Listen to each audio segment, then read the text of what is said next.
Early history. The earliest inhabitants of Cameroon were probably the Baka. They still inhabit the forests of the south and east provinces.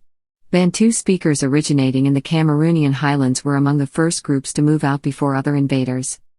The Mandara Kingdom in the Mandara Mountains was founded around 1500 and erected fortified structures, the purpose and exact history of which are still unresolved.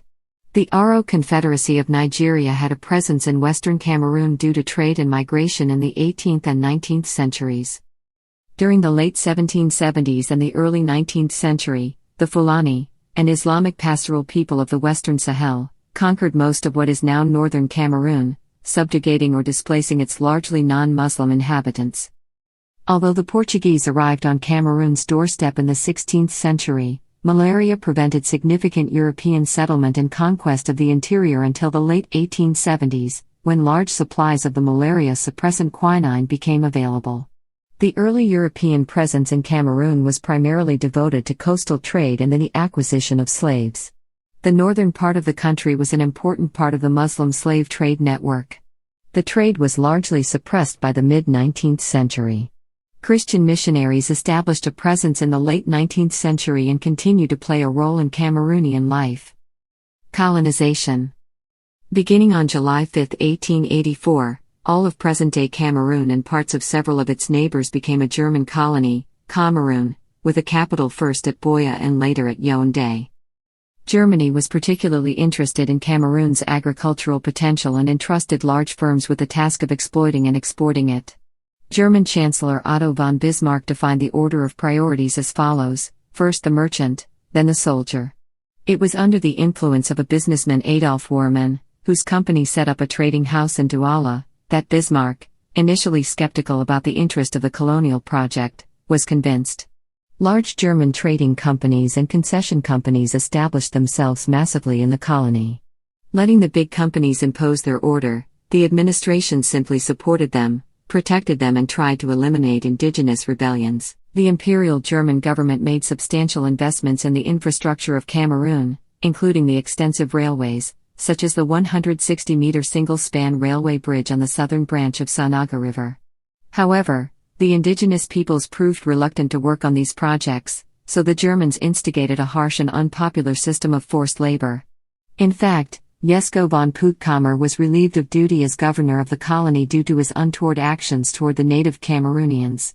In 1911, at the Treaty of Fez, after the Agadir crisis, France ceded a nearly 300,000 square kilometers portion of the territory of French Equatorial Africa to Cameroon, which became Cameroon, while Germany ceded a smaller area in the north in present-day Chad to France.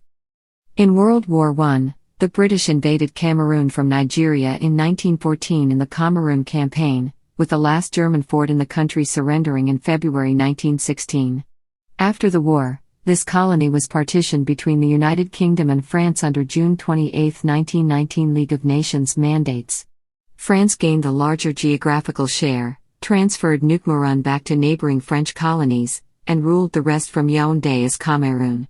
Britain's territory, a strip bordering Nigeria from the sea to Lake Chad, with an equal population, was ruled from Lagos as Cameroon's.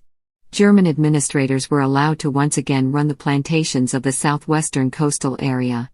A British parliamentary publication, Report on the British Sphere of the Cameroons, reported that the German plantations there were as a whole wonderful examples of industry, based on solid scientific knowledge. The natives have been taught discipline and have come to realize what can be achieved by industry. Large numbers who return to their villages take up cocoa or other cultivation on their own account, thus increasing the general prosperity of the country. La République du Cameroun. The French administration, reluctant to return their pre-war possessions to German companies, reassigned some of them to French companies. This was particularly the case for the Société Financière des Caoutchoucs, which obtained plantations put into operation during the German period and became the largest company in Cameroon under French mandate. Roads were being built to link the main cities together, as well as various infrastructure such as bridges and airports. The Douala-Yaoundé railway line, begun under the German regime, had been completed. Thousands of workers were forcibly deported to this site to work 54 hours a week.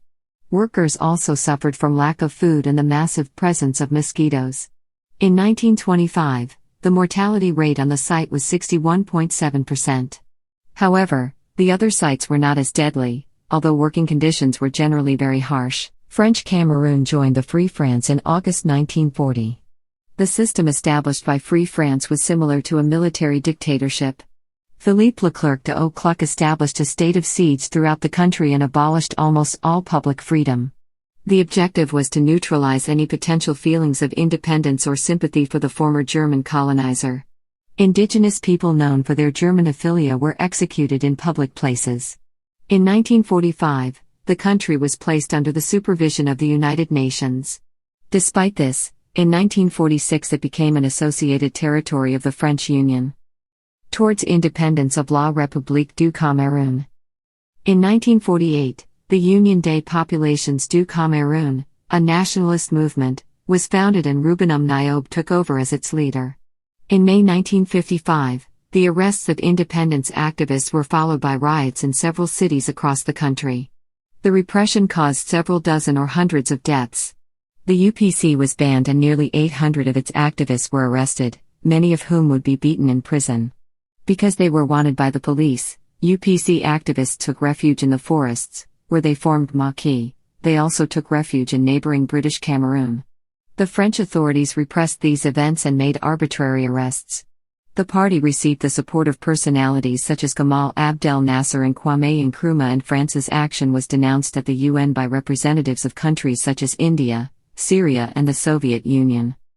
An insurrection broke out among the Bassa people on the 18th of December 1956. Several dozen anti-UPC figures were murdered or kidnapped, bridges, telephone lines and other infrastructure were sabotaged. Units of the Cameroonian Guard violently repressed these events, which led to the rallying of the peasants to the maquis. Several UPC maquis were formed with their generals and captains leading regiments and battalions. The weapons were very basic, a few stolen guns and pistols, but mainly machetes, clubs, bows, and arrows. To isolate the rebellion from the Bassa civilian population, who were suspected of being particularly independentists, they were deported to camps along the main roads. General Lamberton, in charge of the French forces, ordered, any huts or installations remaining outside the assembly areas must be completely razed and their surrounding crops destroyed. Villagers were subjected to forced labor on behalf of Rizal, particularly in road construction. The Bassa living in the city were expelled to their region of origin to prevent the virus of protest from spreading. This rebellion continued, with diminishing intensity, even after independence until 1961. Some tens of thousands died during this conflict. Legislative elections were held on December 23, 1956, and the resulting assembly passed a decree on April 16, 1957, which made French Cameroon a state. It took back its former status of associated territory as a member of the French Union. Its inhabitants became Cameroonian citizens, and Cameroonian institutions were created under a parliamentary democracy.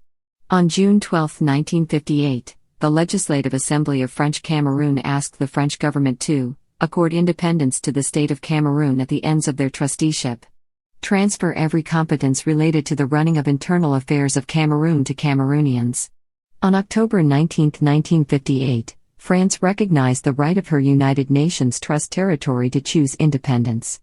On October 24, 1958, the Legislative Assembly of French Cameroon solemnly proclaimed the desire of Cameroonians to see their country exceed full independence on January 1, 1960. It enjoined the government of French Cameroon to ask France to inform the General Assembly of the United Nations, to abrogate the trusteeship accord concomitant with the independence of French Cameroon. On November 12, 1958, having accorded French Cameroon total internal autonomy and thinking that this transfer no longer permitted it to assume its responsibilities over the trust territory for an unspecified period, the government of France asked the United Nations to grant the wish of French Cameroonians. On December 5, 1958, the United Nations General Assembly took note of the French government's declaration according to which French Cameroon, which was under French administration, would gain independence on January 1, 1960, thus marking an end to the trusteeship period. On March 13, 1959, the United Nations General Assembly resolved that the UN trusteeship agreement with France for French Cameroon would end when French Cameroon became independent on January 1, 1960. British Cameroon. The area of present-day Cameroon was claimed by Germany as a protectorate during the scramble for Africa at the end of the 19th century. The German Empire named the territory Cameroon. League of Nations Mandate. During the First World War, it was occupied by British, French and Belgian troops, and a later League of Nations mandate to Great Britain and France by the League of Nations in 1922. The French mandate was known as Cameroon and the British territory was administered as two areas, Northern Cameroons and Southern Cameroons.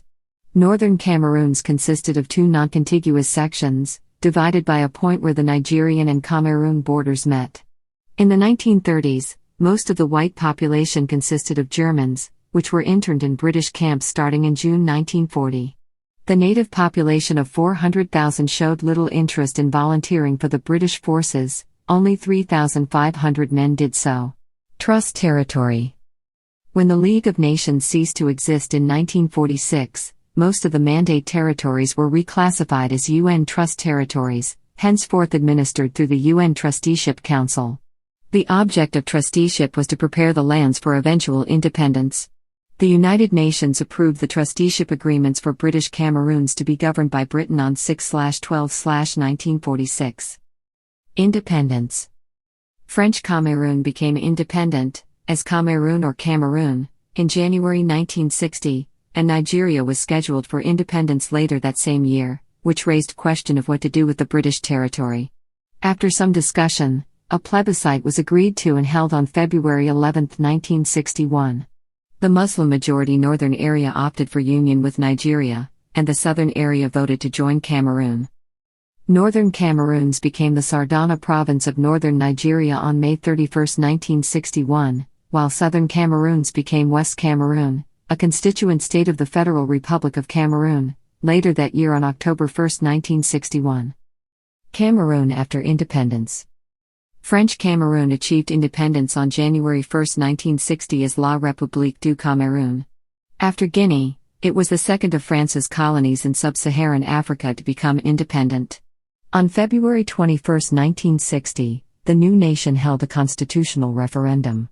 On May 5, 1960, Amadou Ahidjo became president. On February 11, 1961, a plebiscite organized by the United Nations was held in the British-controlled part of Cameroon.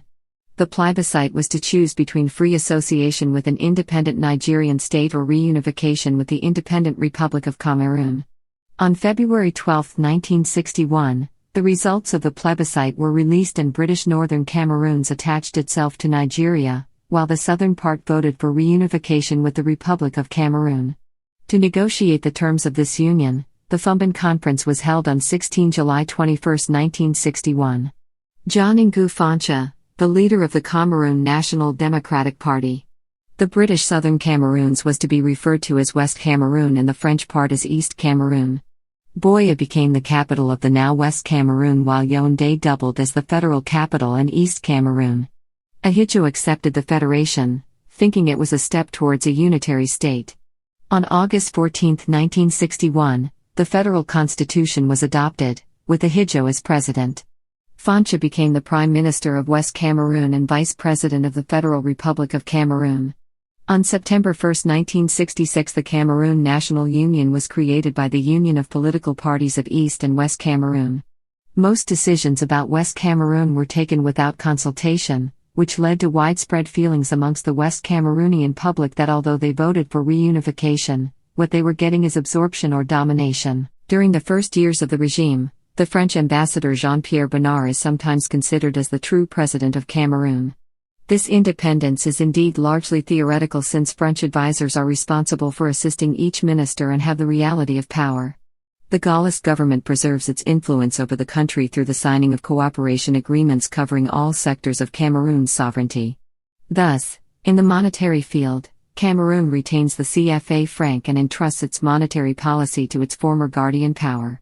All strategic resources are exploited by France, French troops are maintained in the country, and a large proportion of Cameroonian army officers are French, including the Chief of Staff.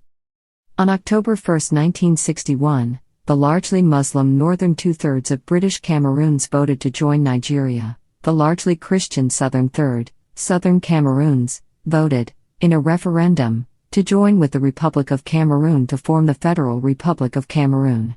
The formerly French and British regions each maintained substantial autonomy.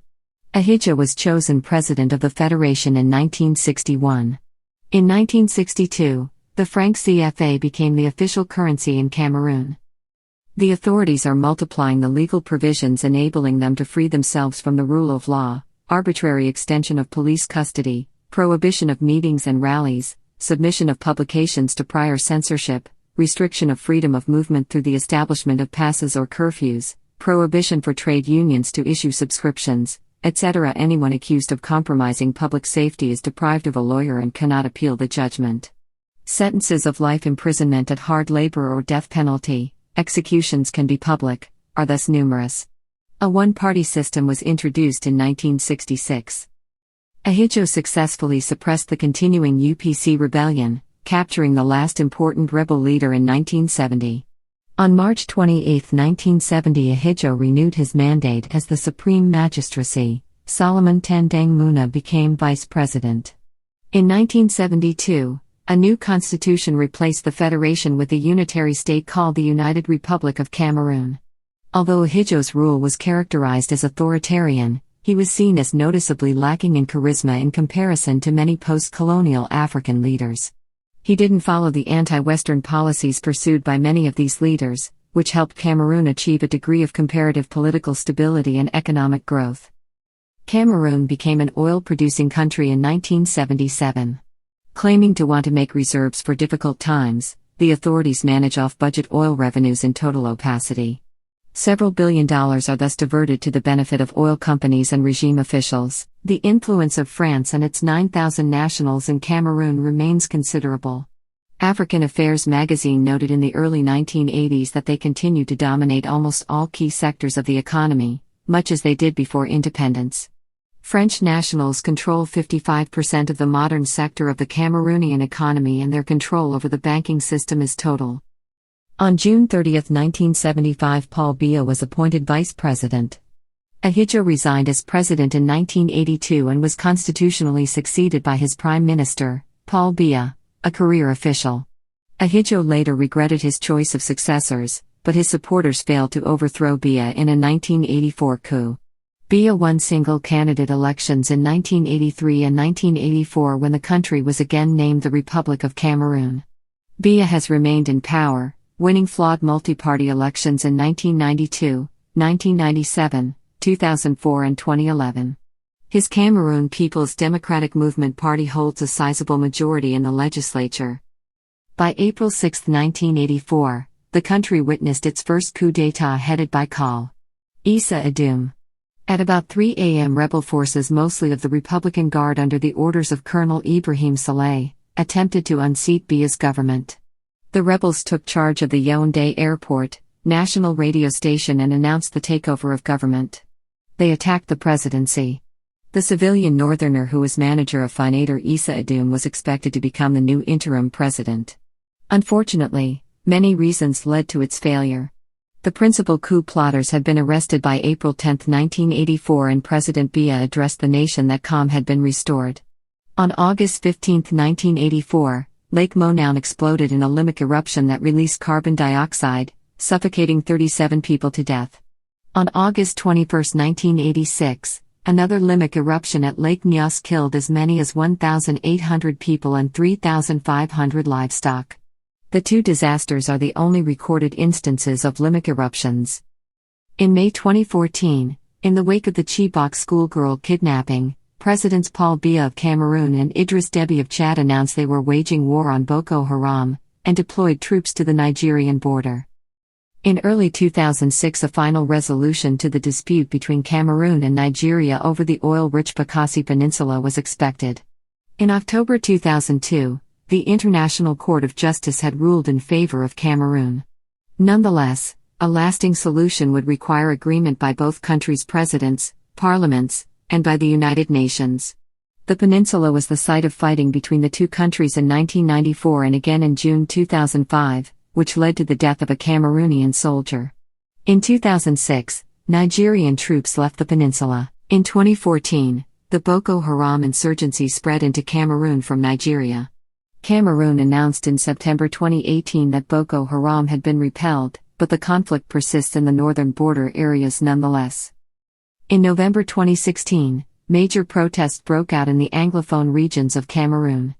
In September 2017, the protests and the government's response to them escalated into an armed conflict, with separatists declaring the independence of Ambazonia and starting a guerrilla war against the Cameroonian army. Football. Cameroon has received some international attention following the relative success of its football team. It has qualified for the FIFA World Cup on a number of occasions. Its most notable performance was at Italia 90, when the team beat Argentina, the then reigning champions, in the opening game. Cameroon eventually lost in extra time in the quarterfinals to England.